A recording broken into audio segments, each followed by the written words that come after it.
Assalamualaikum warahmatullahi wabarakatuh. Welcome to IT Coaching Center Zabal Market.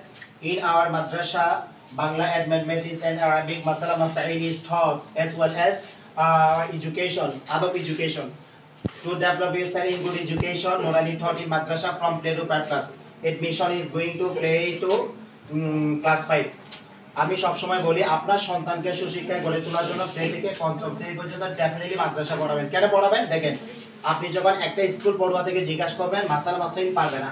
আমাদের পঞ্চম শ্রেণীর ছাত্র আজিজিয়া তাজিমুল কোরআন মাদ্রাসা দেখেন বিএস তাজিয়ারের মধ্যে ওনারা মাসালাগুলো জানতে পারবে। আমি আপনাদেরকে পড়ে শোনাচ্ছি। অর্থাৎ পেশাব পায়খানা প্রবল বেগ নিয়ে নামাজ পড়া মাকরুহ হবে। ওনার কিন্তু হাজতটা বেশি প্রয়োজন, কিন্তু ধরছে তারপর কিন্তু নামাজের মধ্যে চলে গেছে, তাহলে এই অবস্থায় নামাজটা মাকরুহ হবে। মাকরুহ মানে সোয়াব হবে না, গুনাহ হবে না, সোয়াব হবে না। ঠিক আছে আমার কথা? এরপরে দ্বিতীয় নাম্বার মাসালা কি বলছে শুনেন। প্রচন্ড ক্ষুধার সময় যদি খাবার প্রস্তুত থাকে তাহলে প্রথমে খাবার খেয়ে নেবে, তারপর নামাজ আদায় করবে। এই অবস্থায় খানা খাওয়ার আগে নামাজ পড়া মাকরুহ, তবে সময় সংকীর্ণ হলেও প্রথমে নামাজ পড়ে নিতে হবে। এটা কি বলছে আপু? আমাকে আপনারা বুঝাই বলেন তো। প্রচন্ড ক্ষুধার সময় যদি খাবার প্রস্তুত থাকে তাহলে প্রথমে খাবার খেয়ে নেবে, তারপর নামাজ আদায় করবে। এই অবস্থায় খানা খাওয়ার আগে নামাজ পড়া মাকরুহ, তবে সময় সংকীর্ণ হলে প্রথমে নামাজ পড়ে নিতে হবে। বুঝছেন কি বলছে বলেন তো দেখি। যদি কেউ নামাজের মধ্যে পছন্দ ক্ষুধা লাগে তাহলে সময় যদি বেশি থাকে তাহলে সে খাবার খেয়ে নেবে, আর সময় না থাকে তাহলে খাবার নামাজটা আগে পড়ে নেবে। ঠিক আছে? এরপর আরেকটা মাসালা দিচ্ছে দেখেন, নামাজের মধ্যে বিনা প্রয়োজনে থুতু ফেলা ও নাক পরিষ্কার করা মাকরুহ, প্রয়োজন হলে জায়েজ হবে। যেমন কারো কাশির সাথে মুখে কফ এসে গেলে তাহলে বাম দিকে থুতু ফেলবে কিংবা রুমালে মুছে নেবে, ডান দিক থেকে কেবলের দিকে থুতু ফেলবে না। কথা কি বলছে বোঝাচ্ছে আপনারা বলেন তো।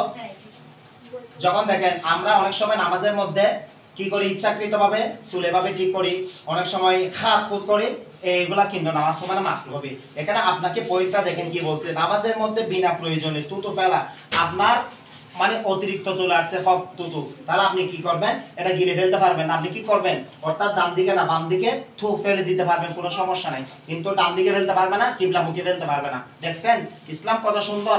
এই মাসাইলগুলো কখনো স্কুল পড়ুয়া জানবে না, কেন? ওরা মাদ্রাসায় স্টাডি করে না। তাই এজন্য আমি সব সময় বলি আপনার সন্তানকে সর্বপ্রথম স্কুলে না দিয়ে আপনি মাদ্রাসায় দেন, অন্তত মাসাইল সবকিছু শিখতে পারবে। সবার প্রতি আমার অনুরোধ থাকবে, আপনার সন্তানকে সুশিক্ষায় গড়ে তুলতে চান তাহলে মাদ্রাসা পড়ান। আমি একটা হাদিস বলি, তারাকতু ফীকুম আমরাইন লান তাদিল্লু মা তামাসসাকুম বিহিমা কিতাবাল্লাহি ওয়া সুন্নাতা রাসূলি। আমি তোমাদের মধ্যে দুটো বস্তু রেখে যাচ্ছি, যতদিন তোমরা এই দুটো কাজে থাকবে ততদিন পর্যন্ত ভ্রষ্ট হবে না। একটি হলো আল্লাহর কোরআন আল কিতাব, অপরটি হলো রাসূলের সুন্নাহ। কারণ এই বইগুলা পড়লে সবকিছু জানতে পারবে। রাসূলের সুন্নাহ কোনগুলা, তাহলে কোনগুলা বর্জন করতে হবে।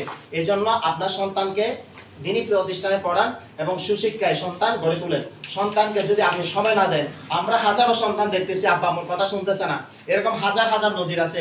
আব্বা আম্মুর সন্তানকে যেটা চাই সেটা দিয়ে ফেলে, আলটিমেটলি গিয়ে আপনার সন্তান চুরি করতেছে। আমি দেখতেছি এরকম আব্বা মনে অপমানিত হচ্ছে, সন্তানকে কি যেটা চাচ্ছে সেটা দিয়ে ফেলতেছে, যখন দিতে পারতেছে না অন্যের ঘর থেকে চুরি করতেছে, ডাকাতি করতেছে। কেন?